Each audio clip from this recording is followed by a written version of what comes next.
Hello and welcome to another edition of After the Whistle, Wednesday, September 8th, and it's a trifecta today. We got Todd's here, Mr. Hearing Voices All Day. And we got Stevie Patrick back with us. Was it about a year ago that you was on? Yeah, a little less than a year. During COVID. Yeah, because the playoffs the NBA season was still going on. Oh, yeah. When we had you on. So he's back with us. Thank you for having me. No problem. I know, always great to have you back. Yeah, man. Always a pleasure, bro. NFL season kicking off tomorrow. High school football season kicking off. There's a lot going on. And we going to get into it because we got a packed show for everybody.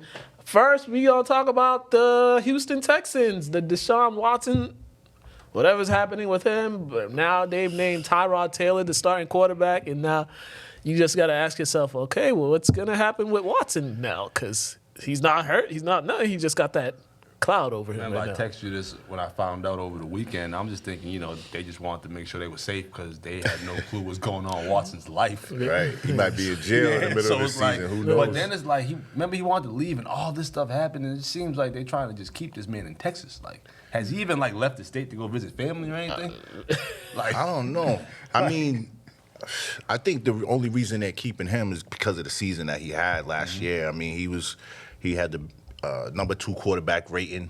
You know what I mean? He was led the league in passing yards. He's a really good quarterback, and I think that's why Miami's interested in Watson too. Yeah, and for the Texans, it's kind of like you paid him all this money too, so it's kind of like we kind of don't want to get rid of you because you paid all this money.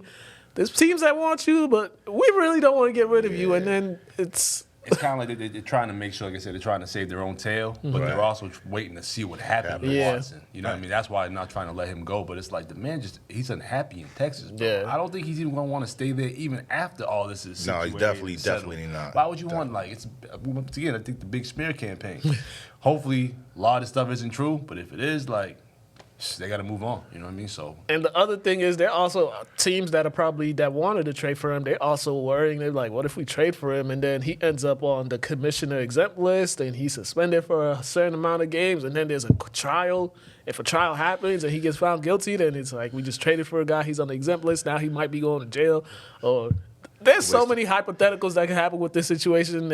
It's just a gamble. Exactly. Right now. They don't want to waste their money. Yeah. So. That's all, like you said, T. They don't want to waste their money. And has this happened before in the history of the NFL? Like something like this? Where the man wants to get out and then all of a sudden these crazy cases come about? Never. Not that I can think of. You know what I mean? So. Yeah. Not that I could think of. And to be honest, the Texans weren't going to be a good football team anyway. No, he knew that. That's why he really wanted out. Yeah, they're probably, I'm looking at their schedule. They'll probably win like 4 or 5 games. So hopefully. Yeah, so whatever happens with Watson, at the legal stuff and the league stuff, and everything clears out, his name's cleared or not cleared, it's just one wild story that it might take a while before it gets settled too. I hope Tyrod don't catch any charges on his way out. Nah, man. And one thing about Tyrod, he's definitely, he's a pro's pro. Yeah. Wherever he goes, he produces. He actually earns a starting spot in most of the places that he goes to. Definitely. So, if you're going to have somebody fill in for Watson, Tyrod Taylor's a good fit. And he's led a team to the playoffs before too. So they got themselves a good quarterback. They just don't have a good team surrounding him. So And how does Tyrod Taylor bounce around like this though? That's crazy to me. One more thing, too, though. I think the Texans should take a look at Cam. Yeah, it can't hurt. Take a look at somebody. I think they should take a look at Cam. Because also with Tyrod, he got a little history with injuries. That's what I mean. Yeah, so. And Cam and himself are similar in the way they play. You know what I mean? Yeah, but I think the NFL might be done with Cam. Yeah, that's just me personally. I don't think Cam. Because it seems like no matter how great Cam is, people always got an issue with Cam. So how is he behind closed doors? You know what I mean? Because he might rub everybody the right way as fans, but personnel and people in the front offices, There's something. He might rub them the wrong way. He just be happy. That's probably Cam is a happy person. But legit. that too. If when they see they can't knock you down, or kill your mood, that bothers them even more. Yeah, they want to get rid of you. That's legit right there because you've never heard any teammates say anything bad about Cam. Right. And the first thing he said is, "Don't feel bad for me." Yeah. That was the first thing he tweeted. Yeah. So. You know, a team I never feel bad for is the Cowboys. Not at Man, all. Not at all. and man, what a way for them to start the season. All right, your quarterback, we don't know how healthy he's going to be going into week 1 because, he's coming off an ankle injury. His ankle went like in 2 different directions. So, shoulder injury in the offseason, they're saying that they didn't really talk about until later on. Didn't play no preseason game. Not one snap. And now your best offensive lineman is in the COVID protocol. Zach Martin is out for week 1. So it's like, woo, this is not the way that you want to go into week 1 against the defending Super Bowl champions. I'll let you go. All right. Well, I think the best thing for them to do is feed the beast. Zeke Elliott, if they're going to have any success. Also, I was hearing today that, if he tests negative twice, he might be able to play Zach Martin. He might be able to play Thursday. That's the word, the rumor word. right That's now. The rumor. Yeah, so hopefully he could, test negative twice. But I would just feed the beast and stay off of Zach's shoulder. The thing with them is feeding the beast. His production has been going down. Last season. It's been going down the past couple of seasons. You see him coming with his abs this year? He got the abs back. Yeah, he got abs back. Hopefully he got that. Hopefully he got that 2016 mojo back. Because ever since that crazy rookie season, it's been downhill from the inconsistent play. The offensive line. They finally got everybody getting back there, but it's just been a whole lot of inconsistent plays. And the problem with Dallas is they always falling behind. Man, the problem with the Cowboys is that they're part of Texas. You're talking about one guy with COVID. Their state is it's like rabbit with COVID. Yeah. It's like rabies out there. There's a whole lot of issues going on with that state. Yeah, so I'll be honest, I didn't really have high expectations for them the first game of the season anyways. They're still the Cowboys, and they still have but they're personnel than last year. They're in the worst division in the NFL, so they anybody in that division has a chance. To be honest, and if you got a decent quarterback, good running back, and a solid defense, you're in the argument. But I'm a little biased because Zeke is my starting running back in fantasy. So. I understand that. So I want to see them do well. I want to see him do well. At least you let the people know that. Yeah, for sure. One thing we've seen with the Cowboys the past couple seasons is their offense always looks great, but then you got to see why they always look great because they fall behind big all these times, and then they just start chucking the ball all the times, and defenses are really just letting them get whatever yards they want because they're down 30-7 and all these big scores. Did they make any improvements on defense? That's what I was saying. A little bit. Anything? A little bit. They got some young players in the secondary. They got some guys in the secondary, but yeah. Man, Cowboys fans, stop lying to yourselves. Yeah. Y'all know what y'all got. Y'all know what y'all gonna be this year. Yeah. That's what it is.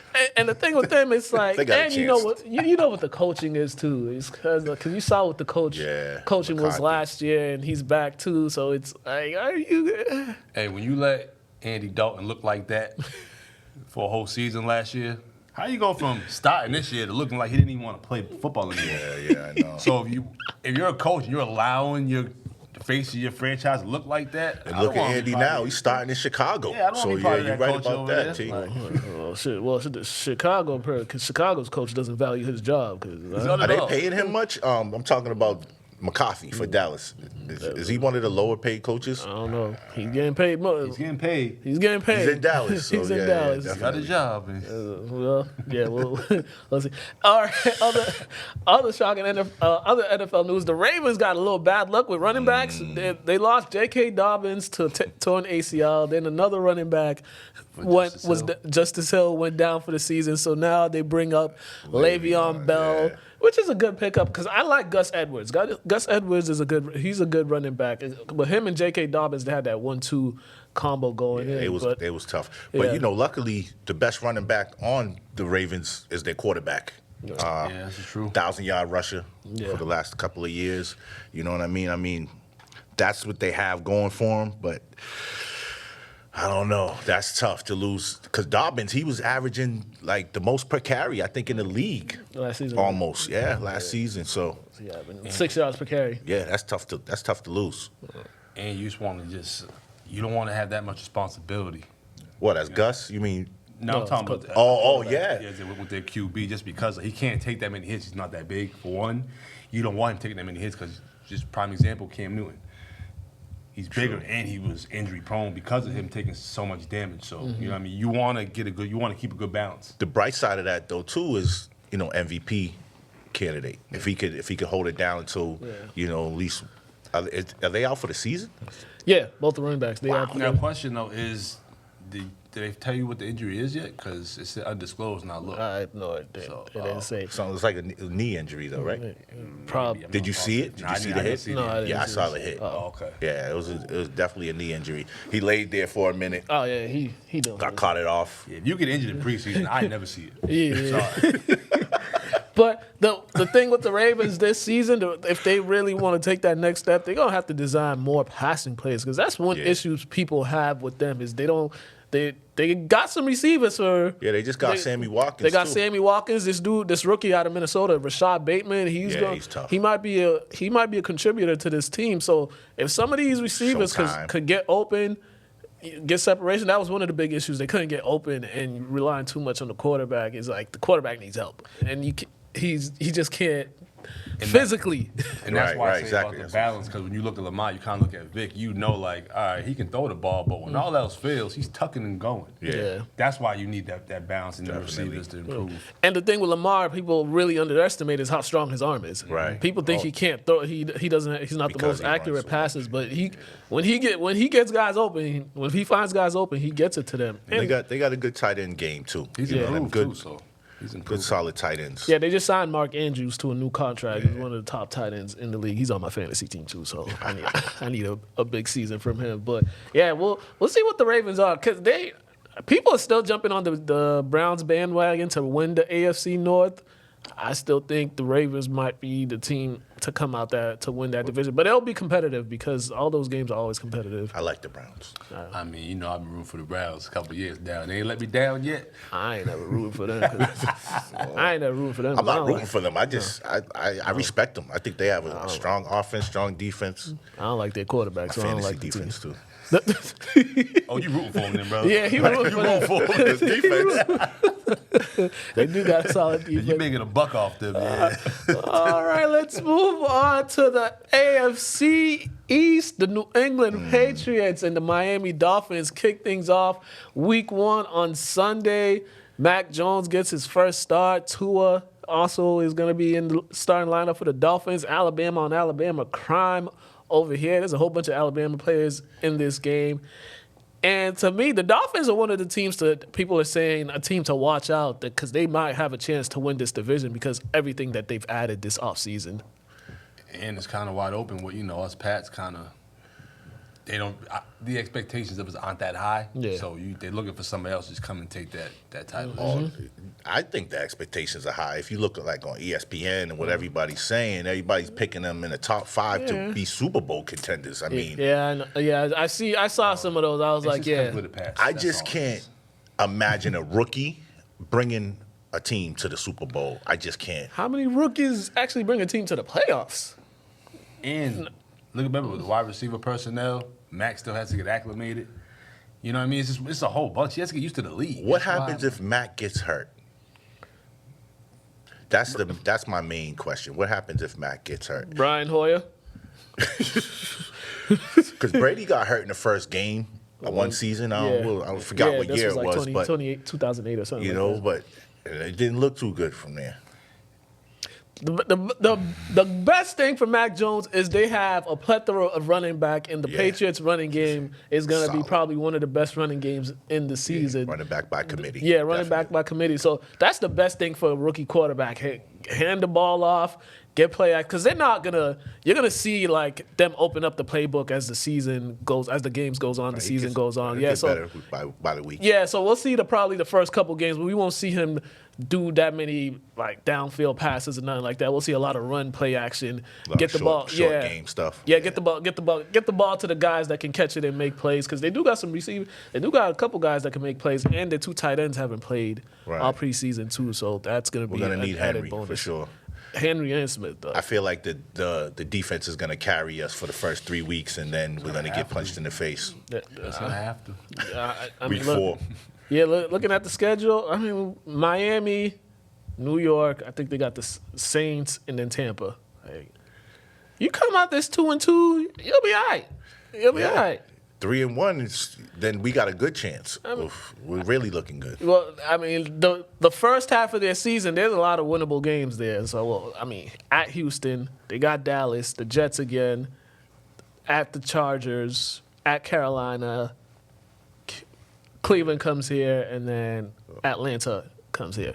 And then after that, it gets a little more. Those are all winnable games. Yeah, those are all winnable games. And then after that, it gets a little difficult. So if they could manage to just be on that. I think that's why a lot of these people are circling them to make the playoffs and make a run, because if the Patriots get into the playoffs, Bill Belichick is going to make that run to the Super Bowl. He's good enough. You never know what happens. Experienced enough. You never know what happens, but I am not one of those optimistic people about them putting. I also think they forget that, like, Belichick can be as good as a coach he wants, but you need a quarterback that's great at making decisions. And we have no clue what Mac has done, and people still, I feel like the ghost of Brady is still floating around the Pats, because they see the Pats and they see, franchise. I mean, I want to say league-changing franchise. That's when we had Brady. Yeah. Right. He's no longer here, so now we got to kind of be a little more realistic. And people are more, and people are really uneasy because Brady just won a Super Bowl, so it's just like,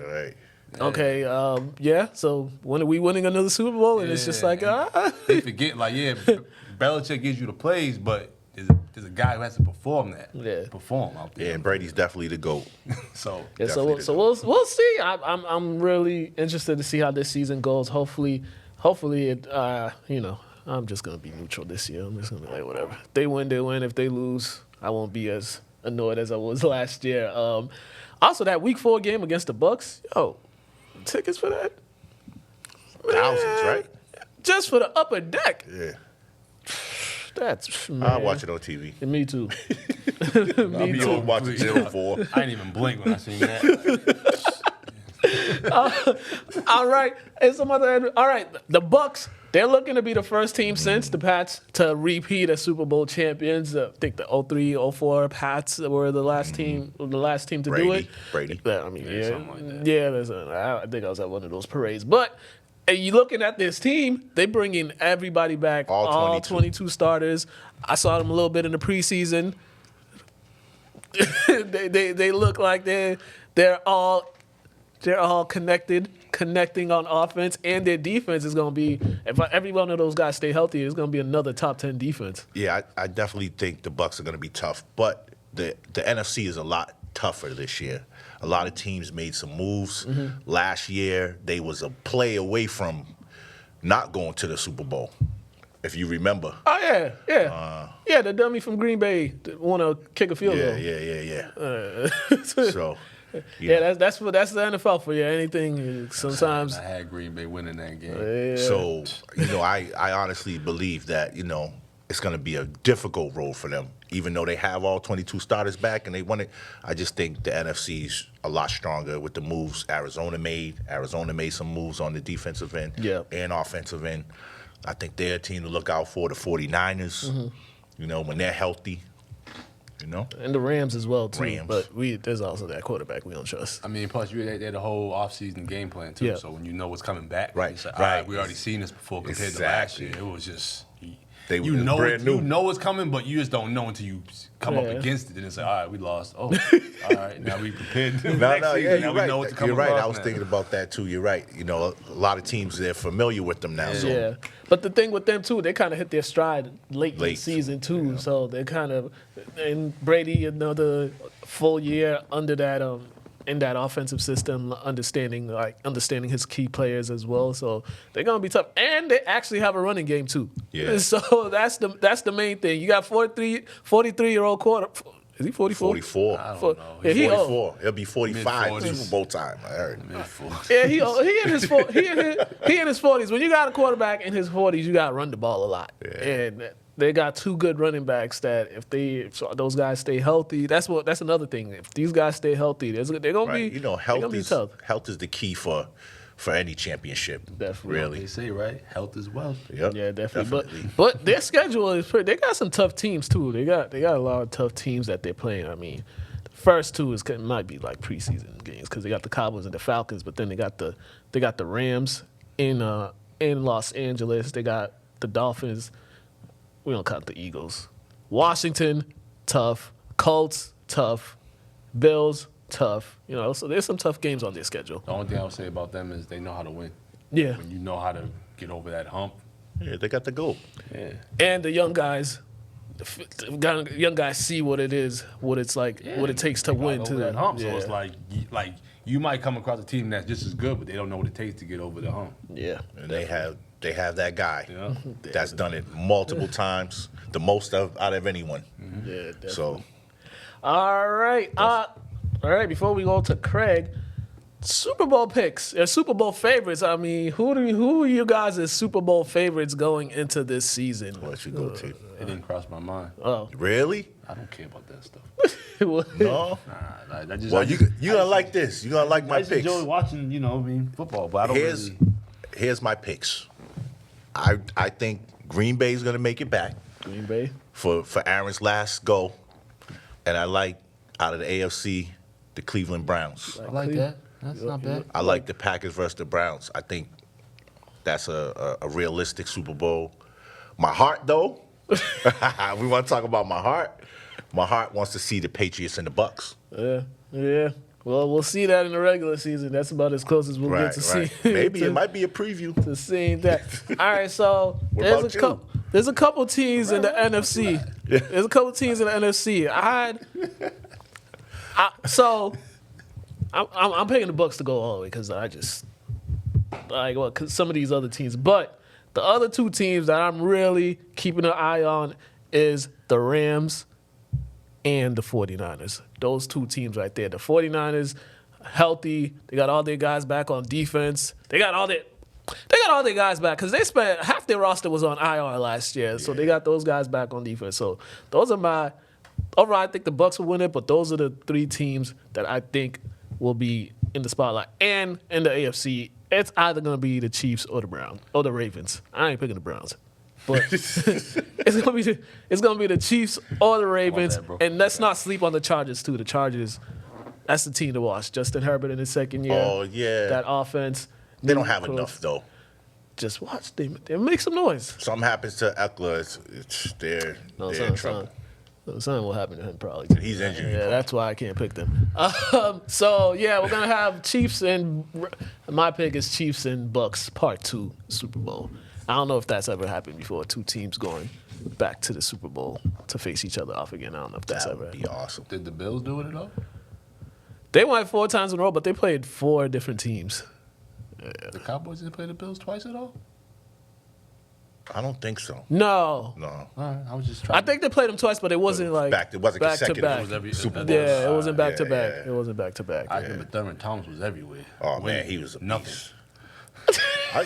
He was nasty though, but he just couldn't win the Super Bowl. He always lost to the Cowboys. Yeah. Somebody. Giants. And it was that time 4 times, right? Then it was the time the kicker just Yeah. pulled the against Florida Giants. State. Yeah. You had I wonder if they paid him for You that. had one job. Wouldn't be surprised. Speaking of Florida State, they had another wide left incident over the weekend against Notre Dame. Oh my gosh. They need to do a 30 for 30 on them They're and not even kickers. ranked this year, huh? Nah, but yeah, man. What's going on with that quarterback situation? They got like a 2-quarterback system over there? or I something? don't know what they do. I'll be honest, I kind of forgot about their QB once they had Francois. Was that his name? Yeah. He got destroyed. They got something going on over there. Let's go to Craig Craig's gonna give us his Super Bowl picks. We're gonna come back. We're gonna come back and talk a little college football too.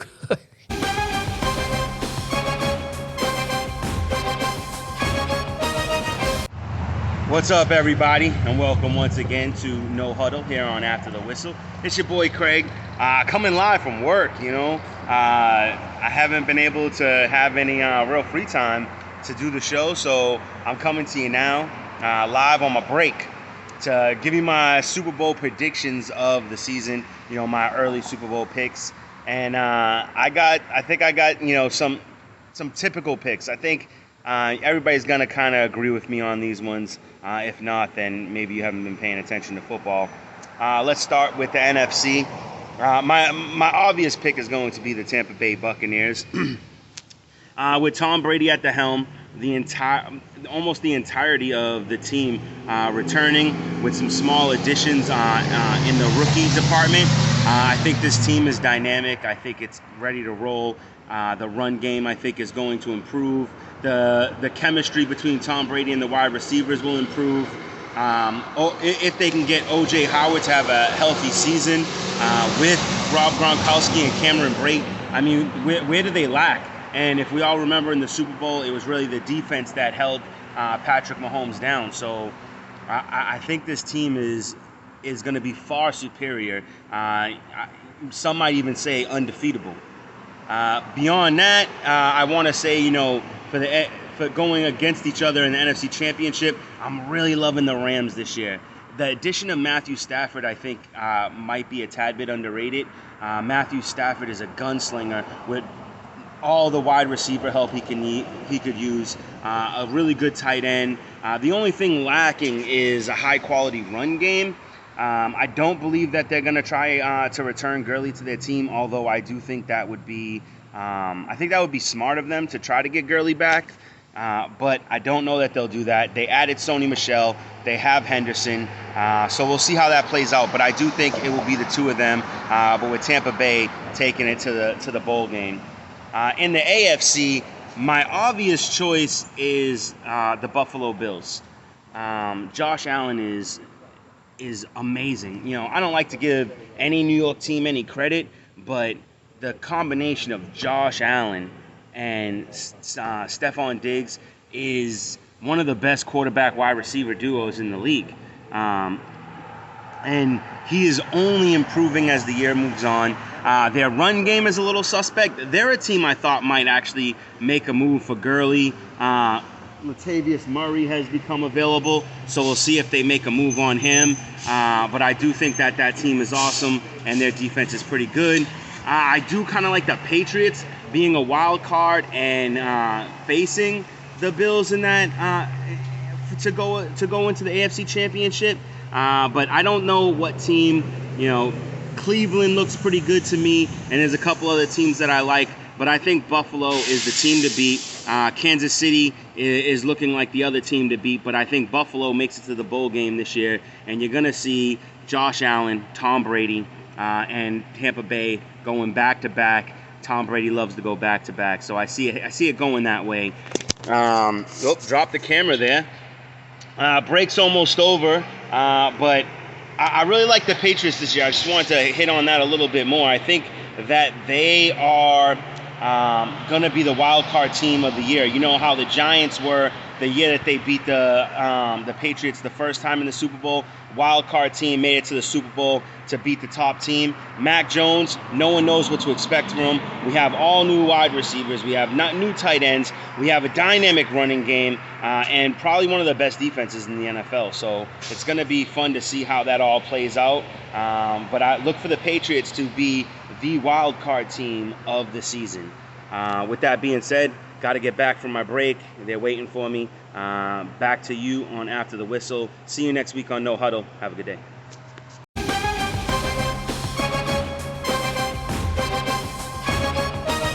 All right, and we are back. Thank you, Greg, for that.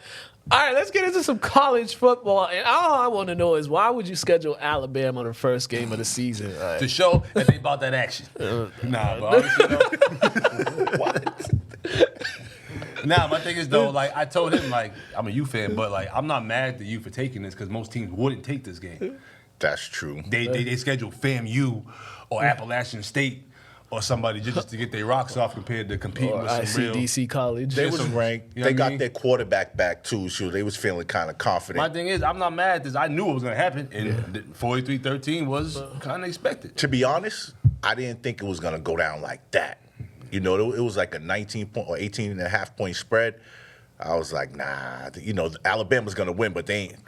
You thought they were going to give a little more fight early on and It's the stuff. Canes, yeah, early on. But I knew. Yeah, no, I love it. It's like Alabama. They just like, they got guys that declare for the NFL draft, and then boom, you got another group of 5 stars coming right back in, picking up where they left off. I think they might be able to beat the Texans. I mean, they throwing for a first down every pass. Yeah. 9.1 yards a pass, like.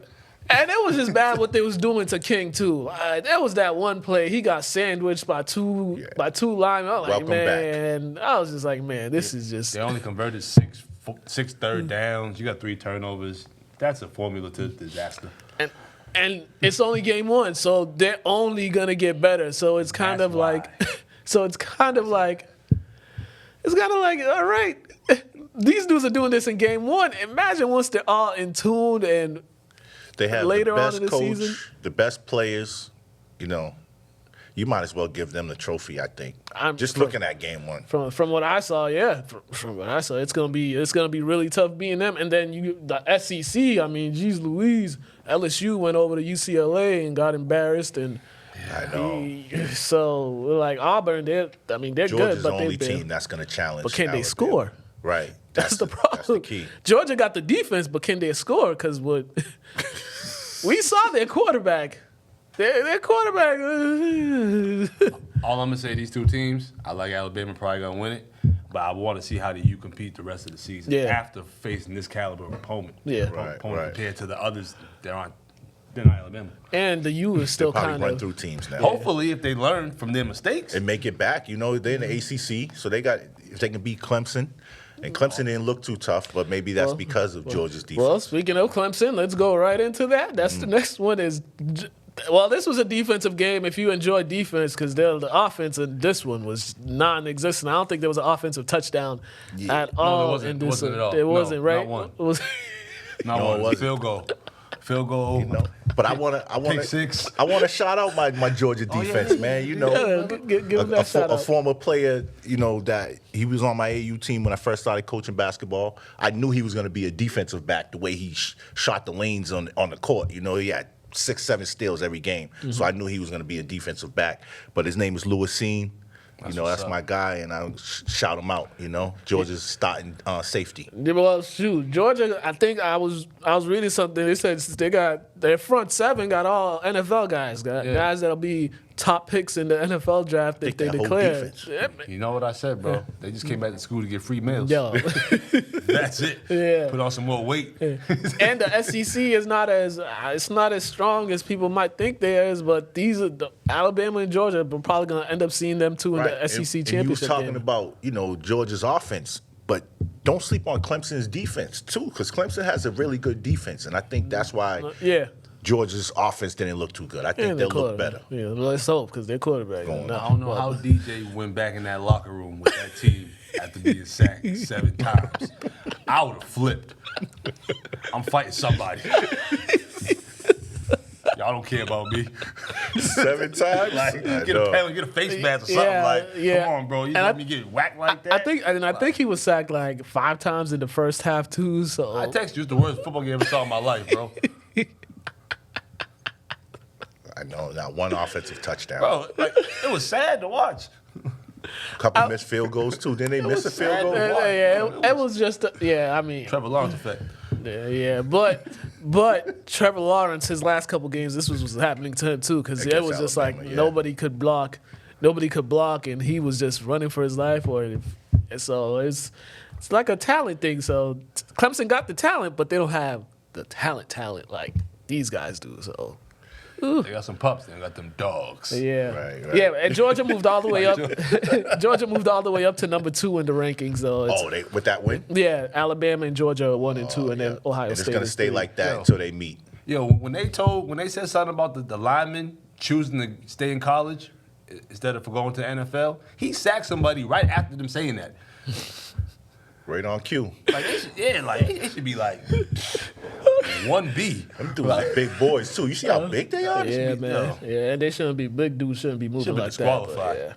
But, All right, and lastly, Ohio State. They had a new quarterback in their system. Yeah. He started off Stroud. a little rough, couple interceptions, but then they got things going. Their running attack is. They got running backs. They got talent all over the their place. offense is better this year than Yeah. it was last year with It might Fields. be. I really think so. It might be. Because they played a tough Minnesota team. Yeah. Minnesota was tough. They played them tough for the Big first Ten. half. Until that guy got injured. What was his name? Ibrahim. Mohammed yes, Ibrahim. yes. Yeah, there was one enough. But those receivers for Ohio State, they could. Now, you want to talk about a team that might talent for talent, challenge Alabama if they meet. Ohio State is that team because on every level they got the talent and like the recruiting wise, it's been Alabama, Ohio State for like the past 10 years as far as like top 2 years. So top hundreds and stuff like that. Yeah, so there's 5-star guys all over. So they're probably one of the few teams that could probably match up with Alabama. So we'll see. We'll see. I don't know though. I don't know, Mook. Yeah, I mean, I'm just saying. Alabama looked crispy against the Canes. I don't know.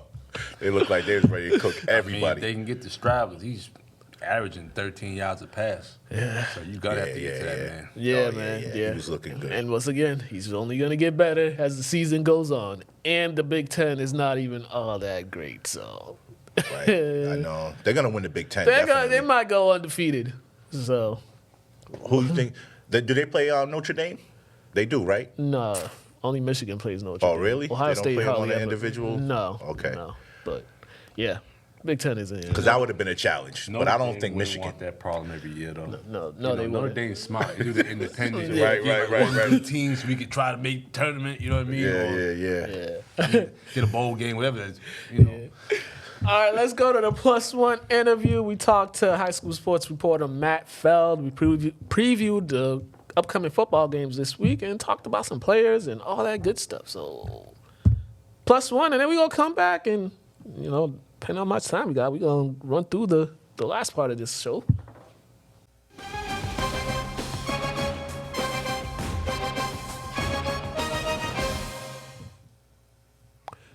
Hello and welcome to another edition of the +1 interview. And today we have a returning guest. It's that time of the year for high school football, and my man Matt Feld is here with me today to talk some high school football. Matt, what is going on? Mukala, what's going on? Nice to get the chance to talk and see you again after a great summer. Always exciting when the fall football season rolls around. A normal football season too. Yeah, finally, especially not a condensed season. And this season, there's a lot of really good teams, a lot of really great players in the state this year. And this weekend, it's getting off with a bang with the plethora of games that are just must-watch games throughout the state. Yeah, we've got great games to kick off the high school football season. As you said, as a normal season after the wedge season that we had this past kind of winter and spring. But yeah, some terrific games to get us started. Everett's taking a trip to Zavarian on Friday night. 2 top 5 teams, Rob DiLoretto's team in Everett and Alfanaro's team at Zavarian, figure to be right in the mix for the Division I state championship this year. Also high-profile Division I matchups, Central Catholic taking a trip out to Springfield Central. Those two teams met a couple of years ago at Central Catholic in Lawrence. It was a great game. Central Catholic won 54-44. I expect another instant classic on that end as well. You have Capital Prep, one of the better teams down in Connecticut, taking a trip to face Catholic Memorial up here, widely regarded as the number 1 team in the state. St. John's Prep, of course, always a power out of the Catholic Conference, is going down to Marshfield, and Chris Aruca's done a great job down in Marshfield, getting that program back, turning them back into the Division II power that they were in the middle of the 2010s, and that should be a great crowd down there. Marshfield thinks they're going to be good if they're giving a school like St. John's Prep a call. So across the board, some really, really great games to kick off the high school football season this year that bring with them, plenty of excitement. Yeah, and talking over here, a few of the teams in here, Lynn English, Lynn Classical, are part of the GBL, so they have to play the likes of Everett. And in Everett, it seems like they have a pool of talent that goes, and then a pool of talent that's following right behind them, starting with their receiver who has a commitment to Boston College. He's one of the on the Globe's first team, all first team preseason list right now. So can you tell me a little bit about him? Ishmael Zamora is just a special talent. 6'1", 170-foot wide receiver, as you said, from Everett. Even though they only played 3 games last year, he still was able to rack up over 250 yards receiving and 3 touchdowns. And that's about being, of course, the most watched man on the field. I mean, every defense in the GBL knows who Zamora is. They know where he is at all times, and he's still able to consistently get himself open, get that separation, use his tremendous hands. And then once he, of course, catches the ball, his breakaway speed to just torment, opposing defenses. He's by far one of the best playmakers in Massachusetts, if not just in Massachusetts, the entire region. He is just a must-see player every single time that he's out there, and he just transforms that Everett offense. I mean, Everett's offense already has some great speed. J.C. Clairvaux is a tremendous running back. They've got great weapons all over the place, but Zamora just takes that offense to a whole new level. And like you said, the GBL is going to get a load of him throughout the year, and they're certainly going to have to do everything in their power to try and stop him, but certainly just no easy task. Yeah, and with the conference realignment too, now teams like Lynn English and Lynn Classical, this is going to be their first task at a full GBL schedule. How do you think they're going to hold up in the conference? As the English finished 2-2 in the spring, and I think Classical finished 2-2. Or 2-2 or 1-3. But this is both teams their first full task at the GBL. How do you think they're going to fare in this conference? Yeah, it's going to be really interesting to see. As you said, a lot of conferences in the state have undergone realignment, GBL being one of them. I think Lynn Classical has a chance to surprise some people. I like what they can do on both sides of the ball up front. Nick Tingham, an offensive and defensive lineman for Classical, is one of the better linemen in the state. So I really think that Classical is a team to watch out for. They got the chance to make some noise and kind of fly under the radar. When you go to this new statewide tournament format, which the MIA is going to, it makes each regular season game that much more important. You have this power ranking system where the top 16 teams in the state across the board at the Division 1s and 2 level will be making the playoffs as opposed to being split up by section. So it's important all the more, especially when those two meet. It's going to make it for that much bigger of a game when it comes to playoff season. But Lynn Classical is a team that I'm keeping a close eye on because, like I said, I think their lines on both sides can create some problems and can make them an interesting factor and team to watch towards the middle of the pack in Division 1. Yeah, definitely. And there's some other players, too, that I've noticed that are getting a lot of hype. One player in particular, James Guy, out of St. John's Prep, is one of the top running backs in the state, and he's been getting a lot of praises. And, he's already won 2 state championships for his freshman and sophomore year, and he did pretty well during the spring game. And it looks like he's going to take another step into becoming one of the great backs to end the state. You could definitely make a case that James Guy is the best running back in Massachusetts. He comes in at 5'10", 195 pounds, but he's incredibly strong. His lower body in particular makes it incredibly tough for opposing fronts to bring him down. As you mentioned, Mukala, he's already won 2 state championships as a freshman and a sophomore. And even though he dealt with some health issues last year, he still ran for over 900 yards and 8 touchdowns. The big thing with him is just staying healthy. And he's really the key of the St. John's Prep offense. They're always good up front. They're always going to come a big, strong offensive line that's going to set the tone. They've got Jackson Delaney, who figures to be one of the better wide receivers in the area. But the big thing for them is if James Guy can stay healthy. If he can, St. John's Prep figures to once again be one of the top teams in Division 1, but they just need him to stay on the field after he had some health issues in the fall 2 season. Definitely. And another team that's been this team's been getting a lot of hype. There's been a lot of hype surrounding this team. I'm talking about Springfield Central ever since their move up. A couple years ago, they made a splash in their first game when they played Everett. And it's ever since then, there's just been so much hype, and this team's been talked about a lot. Even coming into this season, they're one of the favorites to win it all. What makes this team so special and why in getting all this attention? Yeah, it's really an incredible program that's been built out there by Coach Brower and his staff. They're not scared to play anyone out in Eastern Mass. Again, when you look at their schedule this year, they're playing Central Catholic, they're going to play BC High, and they're welcoming Img Academy. Yes, that Img Academy, the best football school in the country, up to Springfield in 2 weeks, which will certainly be a lot of fun to watch. They're incredibly fast. They're physical. They're tough. William Pop Watson, their quarterback, is one of the most sought-after quarterback recruits in the area by far. He caught everyone's attention as a freshman when they made the Super Bowl and beat Duxbury. Now, of course, he's a junior. They dominated in the fall 2 season with the games that they could get. They're by far the best team in Western Mass. And now that they're no longer in Division 3, like you mentioned, they've elevated themselves to Division 1. They're going to get the chance, not just in the regular season, but also in the postseason, to face the best teams in Massachusetts, whether that be Everett, whether that be Xaverian, whether that be Brockton, St. John's of Shrewsbury. They're certainly going to get the chance to showcase that they're not just one of the best programs in their area, and they aren't just one of the best programs or the best program in Division 3. they're one of the best programs in the state. And again, when you look at their non-league schedule, when you look at the teams they're playing, it's clear that's the goal that they're seeking after. It's going to be tough. It's certainly going to be a really hard road. It's going to be a bigger adjustment than the division they were playing in. They were clearly a man amongst boys when they were playing in Division III. But now that they're in Division I, there's no question they've got the talent, the skill, the speed to compete with anybody. And I expect them to be right there at the end when the season's all just about wrapping up. Yeah, definitely. And also, we have new coaches all over the place. Over here at Lynn English, they have a new coach. There's some other schools that have new coaches. Who are some coaches that you're interested to see how they do in their first go around at the helm? Yeah, as you mentioned, Lynn English hired Mackenzie Charles as its new football coach back in June. I'm going to be really interested to see how Coach Charles does over at Lynn English. Lynn English is a school that always longs to be good across the board. We know very well what their basketball program's established over the last 5 or 6 years. But I'm really interested to see what he can do there, especially like you said, in the new GBL. Ed Manti is the new coach at BC High. He's coming from Framingham. Certainly no easy adjustment, no easy transition on that end. But as you mentioned, really interesting to see all the coaching changes. I think the coaching change the most that I'm watching is Coach Bernard going over to Acton-Boxborough. Used to be coaching over at Cambridge. Acton-Boxborough, of course, was a storied program in the beginning of the 2000s, just an absolute dynasty on the Massachusetts high school football scene. And they've always been competitive, but they haven't necessarily gotten quite back to that level. They need someone, I think, like Coach Bernard, who I think is going to do a really, really good job there. He's young, he's animated, he's energetic, he's enthusiastic, he's incredibly knowledgeable about the game. And I expect Acton-Boxborough over the next 2 or 3 years or so to make that big jump. So Justin Bernard's the big coaching change that I'm looking forward to seeing unfold over the next few months in his first season up at Acton-Boxborough.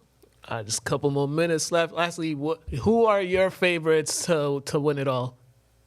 Across the board, I think when you look at Division I, in my opinion, I think Everett's the favorite. I think what Rob Uloretto has kind of taken over from the legendary John DiBiase, of course. I think their speed, all over the field, their experience has them just well suited to be really the biggest key, factor and team to beat in Division I. You always have contenders like Severian, who are going to be right there. Springfield, of course, who we've already mentioned.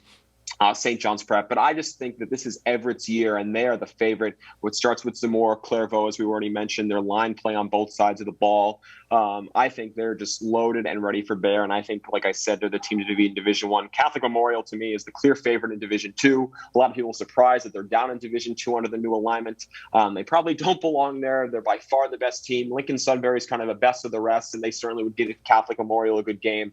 But Catholic Memorial just has playmakers all over the field. Terrell Jones, if you haven't seen him, he's on his way to Boston College. In my opinion, he's the best playmaker in Massachusetts. Carson Harwood at running back had a big year in the Fall 2 season. I expect him to carry that over into this season. Boubacar Traore is one of the best linemen in the state, and is certainly speed, size, physicality. And then if you're looking at the lower divisions, I think Situate's a top 10 to 15 team. I think they're a team that's going to be able to compete with just about anyone.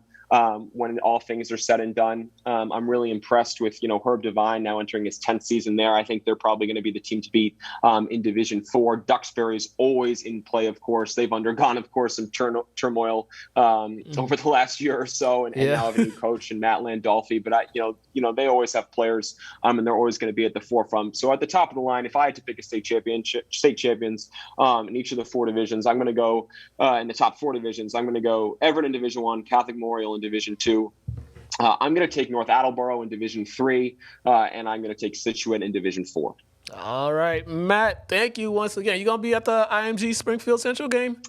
I will be out there at the IMG Springfield Central game. I don't know how it's going to go for Springfield. I give them a lot of credit for playing the number 1 team in the country that, of course, has been on ESPN regularly over the last few weeks, including, of course, against Bishop Sycamore in the story that created. But I look forward to seeing Springfield get the chance to play that team. I think it's going to be packed. I think it should be a great environment, and a lot of credit to Springfield, regardless of what the score is, for gearing up and being willing to go to battle with one of the most household name schools in the world. Yeah, I think you might see me there. I think I'll be there. It's going to be a worthwhile take. There's a kid from Lynn that's on IMG, so we might have to go check him out. Yeah, Jonelle, right? Yeah. Yep. him. Guerrero coming back, making a little homecoming for himself back up here. I'm sure he'll have plenty of friends and family. Won a state championship at St. John's Prep and now goes to the best football school around. That's a pretty good high school career. Yeah, very, very well. Matt, always a pleasure, man. Great talking to you. Great all that insight, man. Thank you once again for coming on and chatting with me. Mukala, always great speaking with you. I look forward to seeing you soon. All right, man. You guys have been watching the Plus One interview. Have a great day.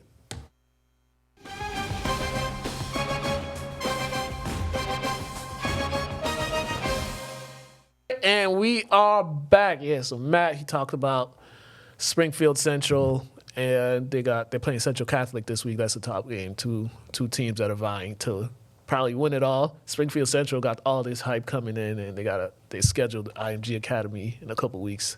IMG's coming up here to play them, so they'll see how they fare. With them. A Lynn product from that plays for IMG. Yeah, Joe Nell. Yep, Joe Nell. He's out there. I think he plays safety for IMG. He played with my son at St. John's last year.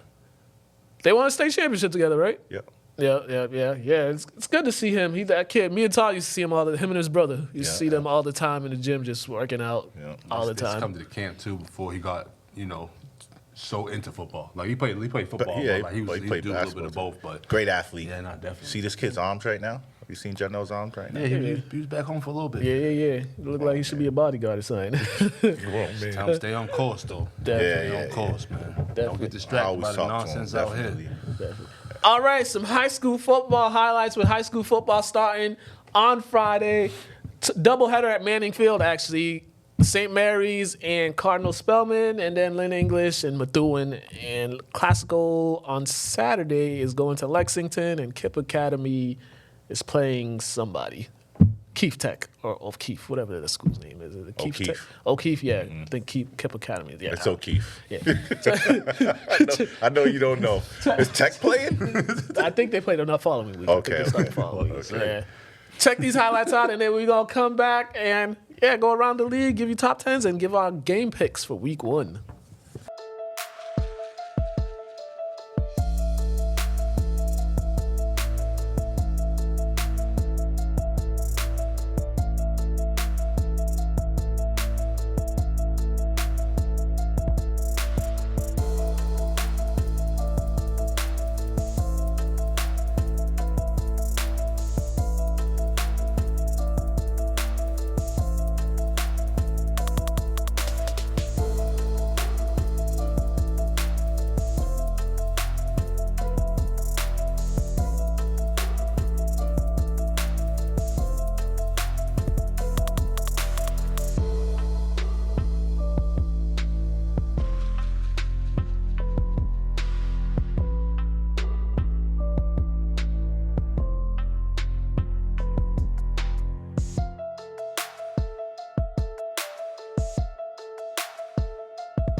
All right, and we are back. Yeah, we got a regular high school football season. A lot of the coaches, a lot of the players are excited for it. So yeah, it's gonna be a fun time this year.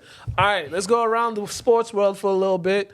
High school sports, the City Classic soccer, in the soccer edition, St. Mary's defeated Lynn English 4-0. Lynn English defeated Lynn Classical 7-0. That was yesterday. So St. Mary's girls and Lynn Classical girls are going to play in the championship game on Saturday at Manning Field. The boys play tonight. St. Mary's is playing Lynn English, followed by Lynn Classical versus Lynn Tech. And then championship game is Saturday. Todd's looking at me like, what am I A even lot of talking donuts about? you was talking about right there. I just wish I would have known. You know, I wouldn't mind supporting different sports in the community if yeah. you just find things out. Oh, yeah. So, you know what I mean? Like, Yeah, definitely. NCAA, number one recruit in the 2022 class, Shaden Sharp, committed to Kentucky. This is John Calipari's third number one overall recruit. Last one was Nerlens Noel. He ain't even play that many games when he was there. Yeah, so congratulations to him. In other sad news, former Patriot Sam Cunningham, older brother of Randall Cunningham, he passed away. I saw that. I didn't know he was. Yeah, he passed away yesterday. He played a major part in Alabama recruiting African American players because they went, I think it was like in the 70s, early 70s, 1970. They went down, USC went down to Alabama, and he ran all over them. And then Bear Bryant, was like, I need some brothers I over need to there." start recruiting them. Yeah, this was that time. No school wanted to go down to Alabama because of all the Jim Crow stuff that was happening, and then the governor saying segregation now, segregation perhaps. Yeah, so I just they got me a nice history lesson. Well, I'm glad he did run all over them. Because now you see how impressive Alabama is. Yeah, and he's also the Patriots' all-time leading rusher. That's dope too. Oh, I didn't know that. No, yeah, me either. wow. I didn't know that. I learned two things today. All right. Also, another sad Patriots news. David Patton, he passed away over the weekend. Yeah, he passed away. Yeah. I think he was like 44, 47. I don't recall what happened, but yeah. Motorcycle crash. Oh, motorcycle crash. Wow, Yeah. that's unfortunate. Yeah, very unfortunate. He was integral in that first Super Bowl run the Pats had. He had a lot of big catches. He was actually one of my favorite players on that team. Yeah, good man too. The Red Sox, man. It seems like they hit rock bottom, but I swear they've just found another. They just keep going lower and lower and lower. Yeah, they lost last night, 12-7. They were down 12-1 at one point. I was looking at the highlights at one point. I saw the Rays hit like 3 or 4 straight home runs on them. And they scored 11 the night before on them. Oh, the Red Sox were up 6 runs and they let them, and then the Rays just came back. Woo, man. Yeah, that wild card spot is starting to slip and slip and slip and slip away. it's bad, man. All right, NBA Hall of Fame enshrinement is this weekend, which I completely forgot. So. Bro, I feel like the Hall of Fame enshrinement is Who's in this like class? 5 months. Yeah. Who's in this Paul class? Pierce, Chris Webber, Chris Bosh. You know, Paul. You gotta check out the article Paul Pierce had on Sports Illustrated. He was just talking. Yeah, he was just talking like, yeah, whatever. Doing what Paul does. Yeah, pretty much. So, congratulations to all the players, coaches getting enshrined this weekend. Boston College, they won their season opener against Colgate. I have another one that plays that I used to coach, Jason Maitrey. He's a cornerback. At BC? Yeah, BC. No, nice. I should have coached football. I think You should have. but they was basketball players. And they turned into Division I football players. Just good athletes. Good for them. Yeah. Zay Flowers and Phil Jerkovich were ACC Players of the Week. I might have pronounced his name wrong. I hope you did. They were the ACC Players of the Week. Yeah, we got college football top 10. We're going to go to that. We come back and do our game picks, and we'll be done with the show.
right, and we are back. All right, let's give the game picks. We are back with another. We're gonna be tallying up these game picks every week. I think me and Todd were really close last season, and then toward the tail ends, we kind of had like a little. The end of the season was a little bad for the both of us. All right, Thursday night football, Dallas at Tampa Bay. Tampa Tampa. Yeah, it's a clean sweep over here with Tampa. Philadelphia at Atlanta. Oh, whoa.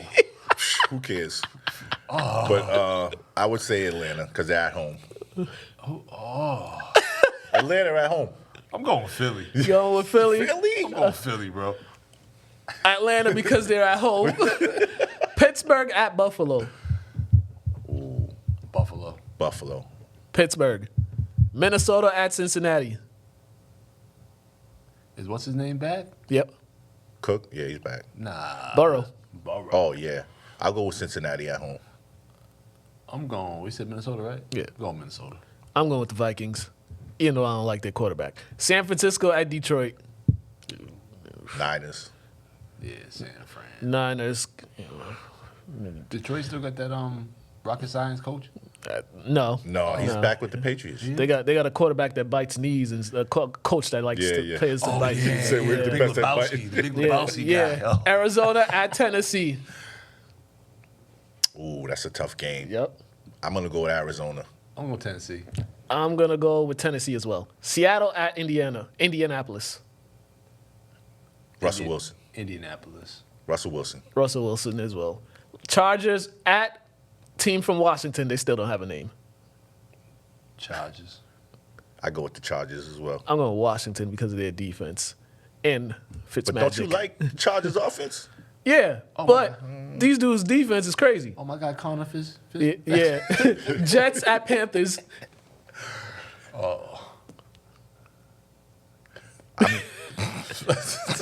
I'm going to go with the Jets. I don't even know what to pick. I'm going to go with the Jets. They got a better defense. You know what? I'm going to go with the Jets, too. I'm going with the Panthers. Sam Darnold's going to get revenge on them. True. Revenge. Oh, my gosh, this one. Jaguars, Texans. Jaguars. Are they in Texas? It's at Texas. I'm going with the Texans. I'm still going with the Jags. I'm going to go with the Jags just because I just don't want to go with them. Lawrence. I think Lawrence will get it. One of the games of the week, Browns, Chiefs. I'm going with the Chiefs this go around. I can't go against the Chiefs. And I like the Browns. I'm going with the Chiefs. We don't go against the Pats here, so. Nope. Yeah. Yeah, Patriots all day. Packers, Saints. Packers. Saints. Saints. You Let's tripping. go, Jameis. Saints. You guys are Let's tripping. go, Jameis. Listen, I don't care what he had. I don't care what kind of surgeries. Broncos, Giants. A-Rod. Broncos, Giants. Broncos. Bears, Rams. Rams. Yeah, Rams. Rams. And Monday Night Football, Ravens, Raiders. Oh, you know I'm going with the Raiders. I'm going with the Raiders. I think Baltimore's beat up. I'm going with the Ravens. And that is it. Yeah, we did it. We made it through, y'all. Happy birthday to my homegirl, Lauren. It's her birthday today. Also, my brother, Nandu, his birthday's on Saturday, so happy birthday to him. Thank you to Stevie for having coming me, on. man. It's always fun being with you guys. Yes, You sir. guys are His awesome. son's at St. John's Prep. So. Yeah, Stephon Patrick, St. John's Prep. Yes, Look out sir. for him. Mr. getting a tan all summer over here. Yeah, man, kids are back in school. I'm a little tired today, so I'll be more in tune next week. All right, and also thank you to Pedro as well, the guy Pedro, my guy. the guy that makes the show go round. Got my badge. Have a great weekend, everybody. He still got